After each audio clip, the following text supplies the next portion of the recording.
Southeast Alaska, God's country. Ketchikan's the heart of it all. That's what this business is about. It's only a game. There's just a little money involved. Well, it's a good way of life, that's for sure, to have your family with you. Your family probably stay together if they fish together.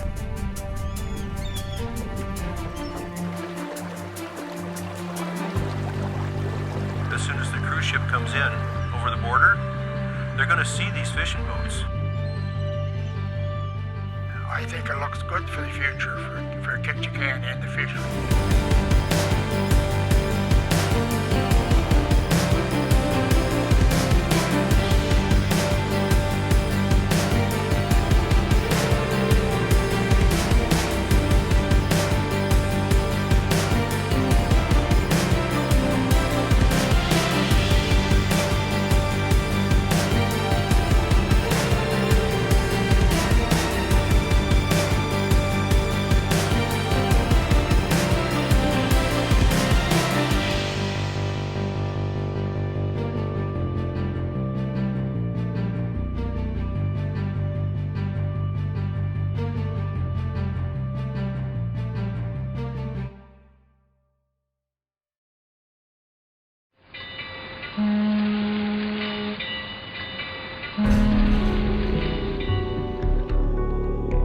A fish trap was a big framework of logs cabled together to make kind of a trap, a V shape, anchored out on big cables to hold them in place. Nearly all of them are owned from people out of Alaska, and there wasn't much fish got by them. They were too efficient, was the thing, and they kind of decimated the stocks. Things were getting pretty slim pickings around here. When it became a state, the people voted on it, said we don't want no more fish trap. Runs were very low through mismanagement, basically. They were building up from the old fish trap days, and there was hardly any salmon left. The 70s was pretty much a disaster for the fishermen. They had they were pretty much tied up to the dock. In about 1973, there were some commercial fishermen who got together and realized that the wild was not sustaining them consistently. And I think they got together and said, we need something that's going to even out these good years and these bad years. So we formed this organization called SARA, where we put our 3% into this fund that helps those hatcheries and got them started to benefit everybody. So they got together and they agreed to tax themselves 3% of their gross fish sales. They had no idea if it was going to work. No clue whether this thing was even going to get off the ground. Is this just going to be like, trying to build a ski resort in Florida or what? A hatchery is a facility that augments the number of salmon that swim through the fisheries. We're about 9 miles south of Ketchikan. This facility is the Whitman Lake Hatchery.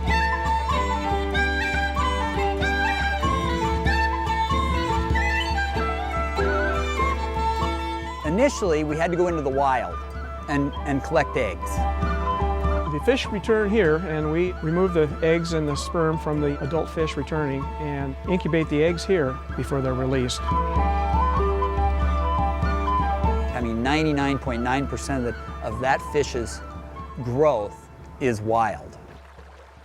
This system has been really very successful. It's kind of been, one of the backbones of the whole SARA program. Well, salmon culture has always been my passion, and it's just given me a chance to make a living doing something I really like. We deal with millions of fish, so it's not really a first name basis, but you want them to be as happy as you can. It's really kind of funny because everybody has a wrong idea about commercial fishermen. They all want to rape and pillage. That's not true. That's not true at all. They want to do it next year, and they want their kids to do it. They want to pass it down. They want to make sure that it's still around. And it's worked out real well. The whole industry, whole fishing industry has benefited from our hatchery fish.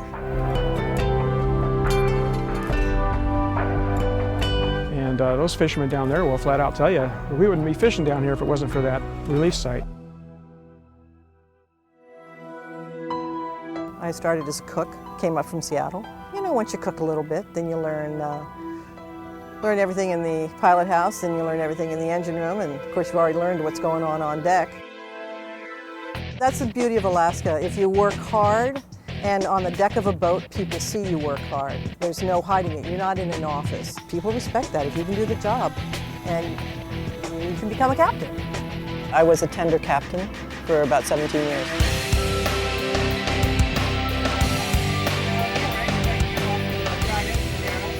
A tender is a large boat that buys the fish from the fishermen and brings it back to the cannery. They've been used traditionally in the fishery for, well, since the inception, probably, of salmon fishing in Alaska. It started as a really symbiotic relationship between the fishermen and the canneries. Fishermen needed the canneries. They needed the canneries as a purveyor for all the goods throughout the course of the season. Every cannery has quality control, someone that's monitoring your fish, and the first thing they do when you tie up at the float is they come down and they bring a thermometer with them, and they stick the fish, make sure that that temperature is right. We used to have a list of about 30 or 40 tenders, yeah, and that was just for one company. Because you see, fishermen are a secretive lot. It was difficult to find them. We'd leave the tender, because everybody's watching us unload. We leave the tender, turn off the lights, take off in the wrong direction, and we travel half the night going in a big circle coming back to where the fish were. We had radios, 2 to 3 to 4 radios, VHF radios, and you had them scanning every channel that you could, looking for their private channels, because you see they did talk amongst their friends. Yeah, this radio here is secret radios. Particularly at this moment. They can all be secret. But unfortunately, they would use code. The code they used was always food, strangely enough. Yeah, the last set was pretty good, I had 3 berries, 2 bananas, and 1 plum. So, you can make any sense of it anyway. If you called them, they'd say something like, I'm fishing where I was fishing 2 weeks ago. Then you just went down the coast, up the coast, down the coast, one by one, looking for it. It is a close-knit community.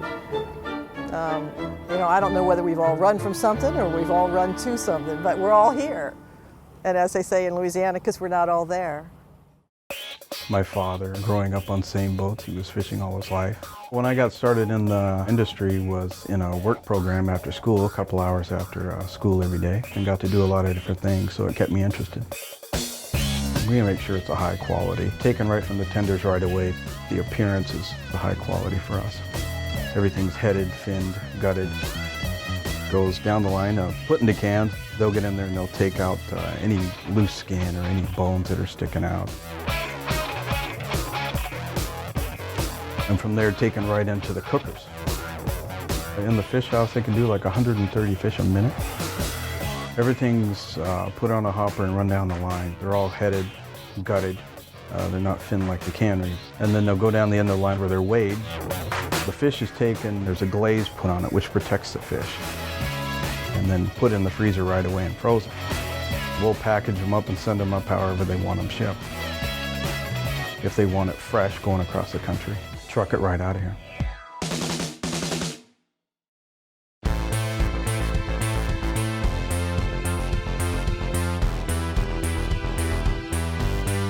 Concept is the fish come in from the ocean and they take certain paths and you try to intercept them as they're coming in off the ocean heading to their mother streams.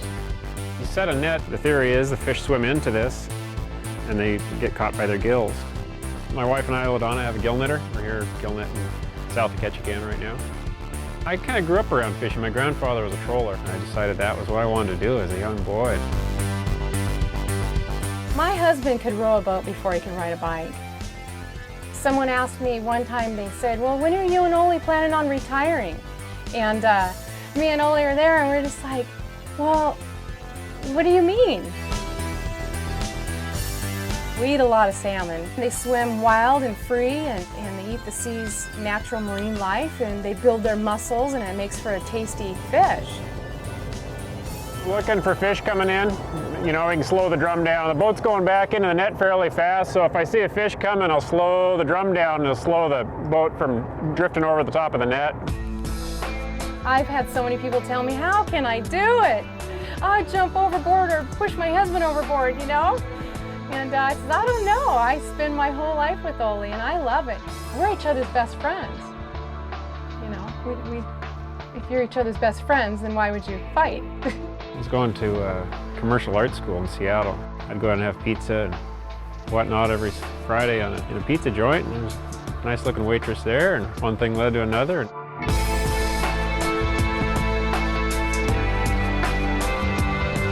I left that summer to go fishing. I flew Ladonna up. She went out sailing with us for a couple days. And so I hopped in the skiff with Ole, and I was out there kind of rolling around like this up against the beach, and I got really sleepy, and he says, go out there and take a nap. Of course, a noisy diesel engine roaring.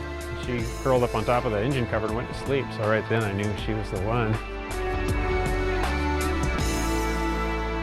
Oh, one time I was at a friend's house and says, oh, I fixed some salmon for you, you know, and my mom and dad were with me. I looked at the salmon and I said, this isn't wild, it couldn't be wild. And I looked at it again, I whispered to my parents, I said, this is farm salmon. Salmon farming in North America is primarily Atlantic salmon. Those fish are never released, so they're reared in a hatchery and then in net pen grow-out sites right to harvest. So they're harvested right out of the net pen. There's a lot of disease and parasites in those pens, and because of that, they have to wash them down in chemicals. It never gets to go out into the ocean, and it's fed artificial meal. You know, it's not eating off the wild nutrients that are in the ocean. It doesn't have the texture that a wild-caught salmon does because it's not getting the exercise or the proper nutrients, and it doesn't have the same color. They have to dye farm fish. Salmon farms, farm fish, farmed Atlantics. Everybody, all the commercial guys, all of a sudden realized we got to keep our quality top notch, and now the quality on these boats is just amazing. Saved up some money and I had them build a boat for me in Seattle, and then I rode that boat from Seattle north. It took 3 months to get here, and this is really as far as I couldn't move my hands anymore. Years back, the guys that grew up here in the 50s. I think back then there must have been 6 or 7 large canneries. Oh, we've been real lucky to be here in Ketchikan. I've got a tremendous advantage here because I can work from fresh fish. All of the handling, the quality control, and that sort of, that's just the way you do things. I'm lucky that we use #1 quality fish. We've never used any nitrates, color, additives, anything except salt and brown sugar. We use wood chips. It's not really a fire, there's no flame, just the chips are smoldering to produce smoke. The fish will start to absorb the smoke flavor. They'll hand pack the cans. When we send them product, they open the stuff every time they get some. You eat with your eyes. When you open something, the visual thing is your first judgment. Of all the customers we've had in 20 years, all the small shops and most of our customers, they're still here. My first word was fish. I'm just addicted to fishing. I started at downtown Creek Street, Ketchikan. It is what you make it. You don't do it to get rich, you do it because you love it, you know. I had a one-track mission to go to California Maritime Academy to become a ship pilot. Plans change once you get out there, and so I realized that this was too much of an amazing place to leave it. We all look different, hand trollers. It's the definition of hand trolling is there is no definition. Instead of reeling in my fish by hydraulics, I need to crank my leads by hand. So it's cranking these 30-pound leads up and down with fish or without fish. It's hard work.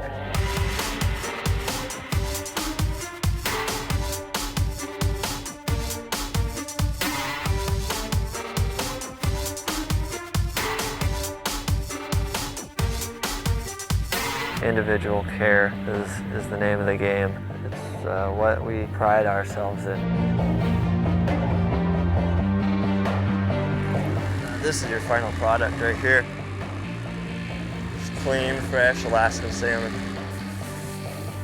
You put ice in his belly, ice in its gill cavity. Probably isn't a better feeling than filling that box.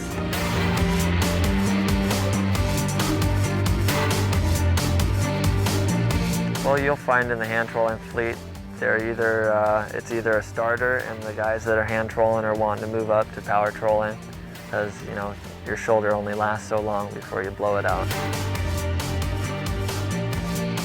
I'd be one of the guys that want to move up to be a power troller. It's a wonderful office, Talk to some old timers. The old timers know. That's how I got started, was just help from the old timers. Fish was a meal, a way of life, a staple. It's always been that way. Going all the way back to the old Mr. Phillips, Mr. E.C. Phillips himself, quality was the essential thing. If people are going to pay the money for a product, they deserve to have the best. We brought scowloads of them in one right after another. Go down to cold storage dock, they'd be lined up their trollers right down to the deck. Nothing but fish. Our people are taught how to handle it, how to handle each and every fish. We take a quality fish from a cold environment, we dress it by hand, we dress it mechanically, we freeze it, and we sell it to the marketplace in a whole state or in a filleted state.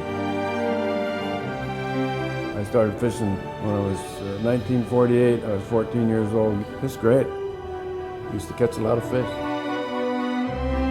I used to, when a little kid, I was out on the floats, catching shiners or whatever. You gotta like fishing to be a good fisherman. You gotta like to fish.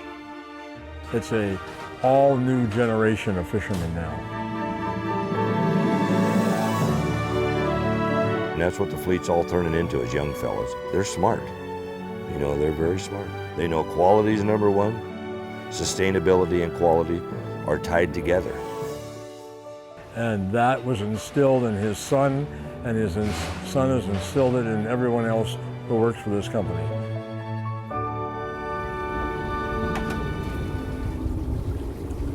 It's very peaceful. We both enjoy it equally, and we both just enjoy sharing that time together. When I was 17, I got my first job on a troller. She was a fisherman's daughter, so she was a good catch. When we're at home, I'll argue what I want. But on the boat, Rory's the skipper. It's like sport fishing, getting paid for it, The poles separate the gear. We have 4 separate lines, which will have 8 to 12 snaps with hooks on the end. There's been times when she had to stay with the kids in town, and I'd have to hire a crew. It generally took 2 guys to replace her, so. Oh, yeah. Kind of a little one, but he'll work. As soon as the fish is hooked, you don't leave it out there forever. You want to bring in the fish fairly quickly, and then you stun it with the gaff hook while it's still in the water, so that when you throw it on board, it's not flopping around unnecessarily to lose its scales or bruise its meat. Salmon are pretty warm when they come out of the warm water, so you want to chill them the best you can. My wife's told me before, when sometimes I'll be wondering why we're doing all this work, but it makes sense. You can imagine some family going in a grocery store down south and buying a fish, and you want that fish to look good and taste good, and you want it like something you would want to eat yourself.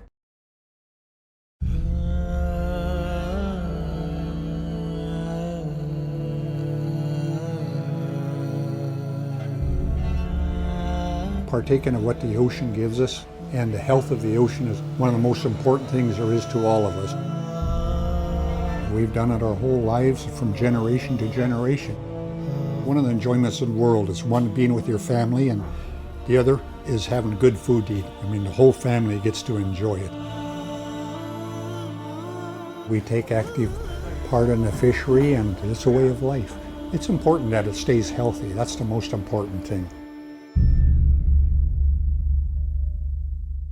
If you caught a fish, you were happy. There's nothing like a good fresh halibut. This is an early circle hook is what this is. And how they came up with an idea is beyond me, but I'm sure glad they did. Generally, they were very elaborately carved. They were used all up and down the northwest coast. This is a bone barb in this case, which would have been traditional, you know. That determines the size of your halibut. That's a 20-40. I'm talking about 20 pounds to 40 pounds. This is the way it would sit in the water. You tied the bait right here. This goes down to the big rock, and it just sits there. Your continuous line comes up to the surface, and you'll have a buoy up there. They're an eating machine. They're not going along and turning their nose up. Their whole purpose is to eat. Halibut, when he comes up, he actually comes up like this and goes in. And then he naturally puts the pressure on it and starts pulling it away.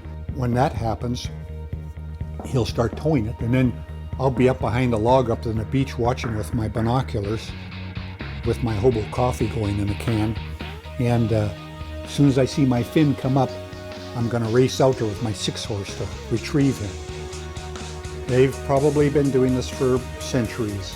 All of the wonderful food that comes from the ocean. This is one thing that works year-round. When your salmon are gone, you can go out and get a halibut.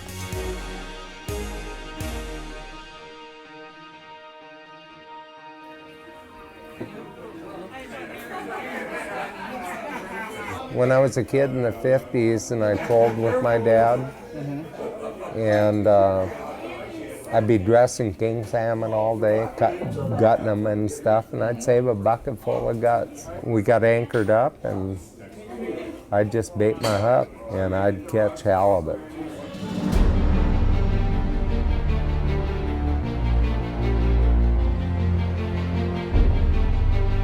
I'm gonna dump the anchor as soon as I get to the running line. What's gonna happen here is I'm gonna jump over here. This rock's gonna go, and then we're setting hooks. These rocks help sink the gear so it's not floating around. They get it down there quicker. Worst thing is if you set this on bottom and there's no fish, you got hours and hours invested in baiting this gear. The expense of the bait and the time and everything for nothing. That's the worst thing. That's it. Game over. And sometimes they'd be too big and I couldn't pull them aboard, so I'd have to wake my dad up. He's a real patient man. He'd just get up and go, well, you got a hell of a fish here. And my kid, when he fished with me, he jigged halibut. I mean, I picture him when he was 6 years old, got a 200-pound halibut beside the boat, and he's freaked out and heading for the bow. I mean, we just, that's the way we live. I'll gut that fish, I'll throw it down. When I get done gutting those fish and throwing them down, I'm gonna go down there, I'm gonna ice everyone in the belly, in the head, totally iced. There's gonna be ice over the top of, no. Quality is everything. I mean, if you have no quality, you have nothing. It's the best place to live anywhere. I trolled, and I started by myself. I fish shrimp, I fish by myself. I've embraced it all my life, and it'd be hard to change.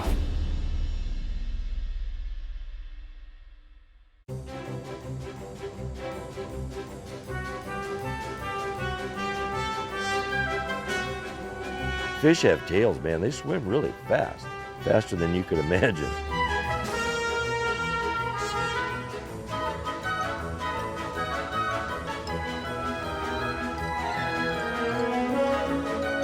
Two-day trip, sunny weather. We go out, sure enough, just boiling everywhere. So we were dropping the jigs, and you could just see them slicing through. We caught, I think, 8, just gangbusters.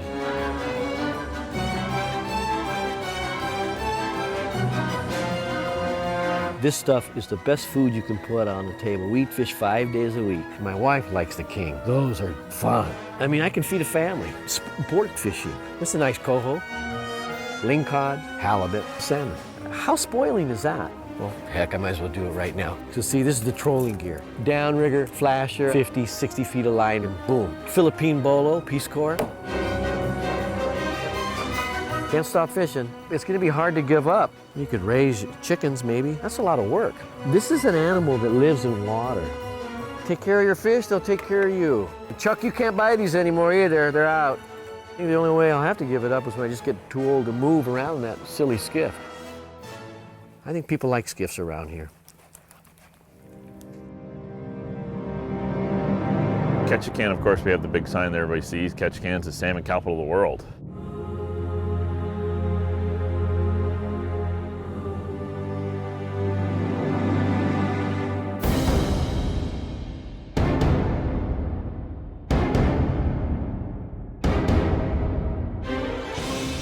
There you go. Yeah, that's good. You're up to the surface. Good job, Leslie. There's another one. You get a hot fish that's instantly burning line off. That can create a little bit of excitement on a deck, and it's nice to get them out and get them a chance to experience what we have up here. You got 4 rods working off the back of a boat, and at times you've got 4 rods with fish on them. It hits the bait and it just runs. The reel zings. That's all we do is yell reel. Just try to keep people reeling and catch up to the fish. The biggest difference from people fishing somewhere else versus here is that speed of the fish. They're fast. That's a little bigger.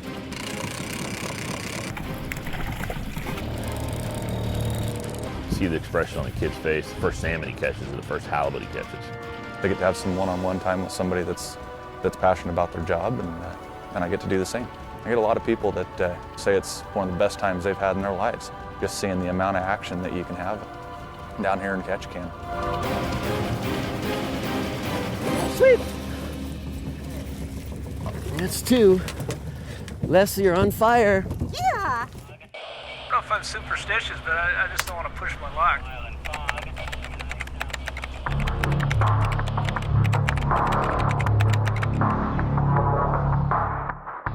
We have a net that's 250 fathoms long, and that's a seine. We were on this point, and when you're on a point and you're on there first, it's your point. And this was my point, most points are. And this guy came in and got in front of me. I mean, like right in front of me, in my face. Totally wrong. And I had this crew member goes, "What are you gonna do about that guy?" I said, "I'm gonna put a hoodoo on him." I mean, we're doing big fishing. He starts laughing, "What, you gonna put a hoodoo on him?" I go, "Yeah." 2 whales come by, swam through his seine. Holes as big as my house, 2 of them. And this guy goes, "Are you gonna go help him?" I go, "No." That's a hoodoo. Let's look for holes here. Hold it. This would cause us not to catch many fish. Goodness gracious. Did he turn it off? Okay, go ahead and turn the switch back on. Let me try one more time, Jared. See if we can blow ourselves up here. Seining is a purse seiner. The whole theory of it is you have one end goes to the beach attached to a power skiff, and the other end is way out here on the big boat, and then you release the skiff and he drives to the beach and you run out with the big boat and make a big C-shaped set, they call it, a set. Fish swim down the beach and they go into your seine and the fish swim in a circle inside your net. 20 minutes, 30 minutes, and then you bring these 2 ends together and this line goes around the bottom of the net, and that's called the purse. Just like a top of a lady's purse, you draw it up tight. So by the time you get to the half purse, this whole thing is cupped up and the fish are trapped.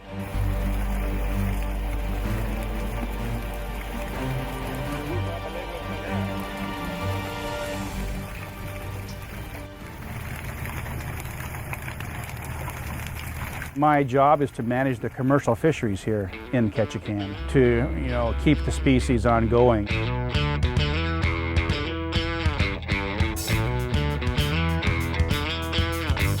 The spend a lot of time in this small fixed-wing seaplane, and I'm looking in the water and I'm counting the number of salmon that are there.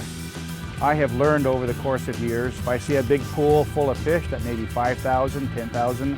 Up a stream, we have as many as 400,000 to 500,000. And as I see more and more fish coming into the streams, I bring the fleet in closer and closer. The relationship between the fishermen and the management, I mean, it's envied by the whole entire world. I talk to him pretty nearly every day. Russell and his group are a real conservative voice. If I try to be too aggressive, they make sure I explain to them what I'm doing and why I'm doing it. We can make sure that enough of them get into the rivers and streams that spawn that have a fair chance. And that's what's going to make it all work. Ketchikan is so unique with the way that this industry works together, with everybody being so concerned about the resource. I've been fishing 54 years. Where the malls are out there, it was all a nice sandy beach where you could go down and cut wood and play with boats in the puddles, and things have changed quite a bit. I've put a lot of kids through school. Yeah. You look at this whole same fleet, you go down here and talk to any of these folks, I'll bet 80% of them are college kids. It's nice for the future to know that there will be fish coming back. Everything man can do is being done. I just hope it, it goes on forever. Fishermen don't really do a very good job of beating their own drum and explaining how big the fishing industry is and how important it is to this town. All this seafood we're catching as Alaska, it should have Alaska stamped on it. It's wild Alaskan seafood. We have to maintain that quality. That's the way it is. That's the next generation.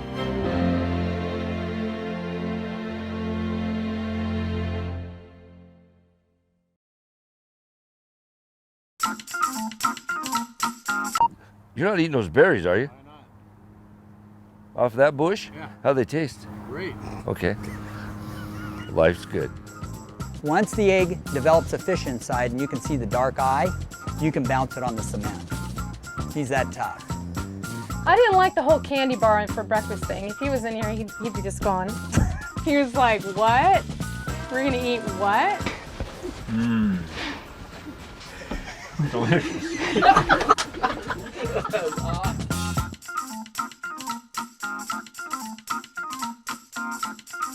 No. That's a sea. No, are you kidding me? This guy got charter boats. It's Southeast Alaska. No, I'm not telling you anything about that. Yeah. It kind of moves here and it moves there. So they ask you where you caught your fish. Tell them right there in the ocean. Where did they bite? Tell them right there in the mouth. We just laugh because no one's ever going to answer you.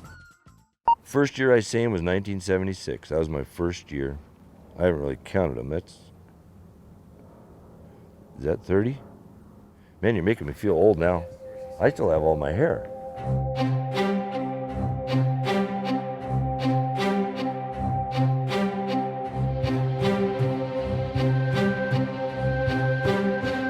It's really a small town atmosphere. Now a lot of that's gone from down south. If you tell your spouse where you're going and you're not in at a certain time, there's somebody out looking for you right away. Right away.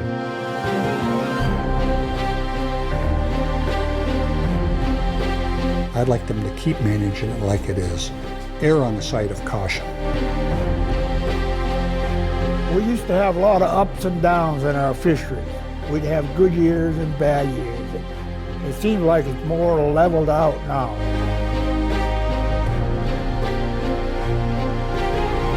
And then the rest is just doing it. Getting out there, making mistakes, learning from them. It's all about trial and error. That's fishing. My dad always brought fish home, and what we could buy in the stores down in landlocked Montana was way different than what you can get up here,